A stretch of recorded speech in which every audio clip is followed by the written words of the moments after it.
I agree with that entirely. That was my experience in the business world. I learned very quickly. I was in a large billion-dollar plus recruiting firm. And so most of our people were recruiters. So they're sales oriented. And I learned very quickly that the brain, the aptitude and the biases and traits of a good salesman or woman is often completely different from a data processor, data entry, project manager. And to your point, I think if that company had too much of either in the wrong role, it's going to be trouble. Any thoughts? Absolutely. I think we need more diversity of thought, more diversity of different brains. And more importantly, we also need to understand that we need to develop people along their strength. To give you one example, when I worked in business consulting, they realized that I was terrible at Excel. I'd never touched an Excel sheet before. I'm a neuroscientist, hello. And so they sent me to all these Excel trainings. It was like Excel for beginners, Excel for advanced, Excel for the hopeless. You know, I was there and I spent all my time working on my weaknesses because they wanted me to become more like a data analyst. And I kept asking for HR projects. And I said, you know, I speak 6 languages. I can go work with clients in different countries. Send me there. I can, you know, do more from a neuroscience angle, from a behavioral angle. But they were completely blind to that because they were so focused on, you know, erasing my weaknesses. They didn't succeed. I'm still terrible at Excel.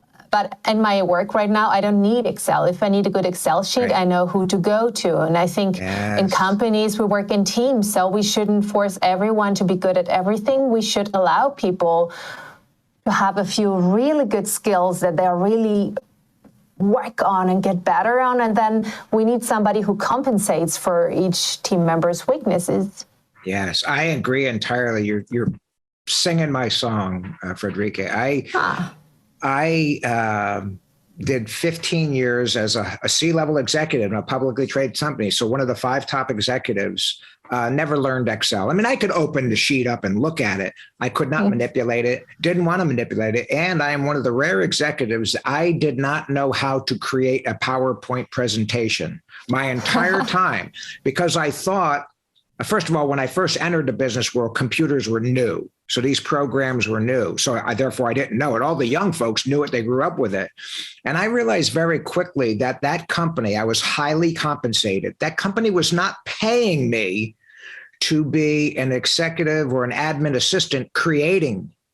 They were paying me what I would do is I would write them on paper, give it to the executive assistant and say, this is a presentation. I'm going in this meeting. By the time I was out of the meeting, an hour later, she had the first rough draft. I would go pen whip it and all that, give it back to her. But I can use PowerPoint now, but I never opened up PowerPoint and made a change. Never. And therefore, it wasn't important to me. So I agree with you. Don't know Excel. And so for you, when you said Excel for the hopeless, I laughed at this. For me, it's Excel and PowerPoint for the unwilling. I didn't want to do it. And I coach executives and I tell them, if you find yourself, and they all do it, if you find yourself doing something that your executive or administrative assistant can do, you are really wasting that brain power. That company and the shareholders are not getting the full value out of it. They are not paying you to be an administrative clerk. Any thoughts? Oh, I couldn't agree more. So I think you're telling people exactly the right thing. They should think, what I can do best? What are my top skills? And then you should leverage that most of the time and delegate everything else.